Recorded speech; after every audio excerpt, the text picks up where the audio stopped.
নবী করিম সাল্লাল্লাহু আলাইহি সাল্লাম কারা যদি বান্দার হক প্রয়োগ হতো এমন ব্যক্তিদের জানাজাও আদায় করতেন না।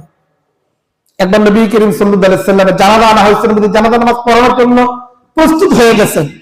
এমন সময় নবীজি বিরত হয়ে গেলেন, যে না, বললেন ইন্না আখাকুম হাযা লামাহবুসুন ফি বাবিল জান্নাহ, তোমাদের ভাই তার কোন ঋণ কার কাছে পাওনা রয়ে গেছে, জান্নাতের দুয়ারে সে আটকা পড়ে গেছে, জান্নাতে প্রবেশ করতে পারতেছে না।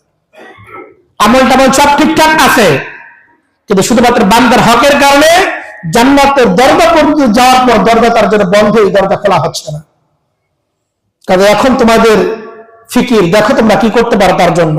তোমরা কেউ যদি তার এই হক আদায় করার জিম্মাদারি নাও তাহলে আমি জানাজা পড়াতে পারি, আর যদি এই জিম্মাদারি না নাও তাহলে জানাজা পড়াইতে পারি না।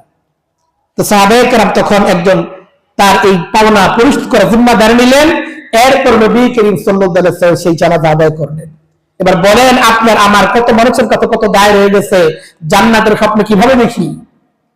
এত তো মানুষের হক রয়ে যাওয়ার পরে জান্নাতের স্বপ্ন এটা আখিরাতে একটা দুঃস্বপ্নে পরিণত হয়ে যাবে।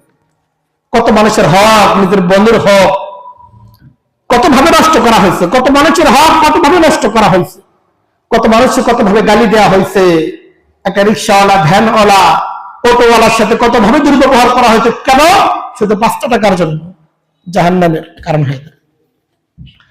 এই জন্য যে সমস্ত হক আমাদের জিম্মায় রয়ে গেছে আল্লাহ তাআলার কাছে তওবা করি, আর যে সকল বিষয় বান্দার হকের সাথে সম্পর্কিত রয়ে গেছে, আদায়যোগ্য যে হকগুলো আছে সেগুলো আমরা রমজান আসার আগেই এগুলো সব আমরা এই শাবান মাসের মধ্যেই গুছিয়ে ফেলি।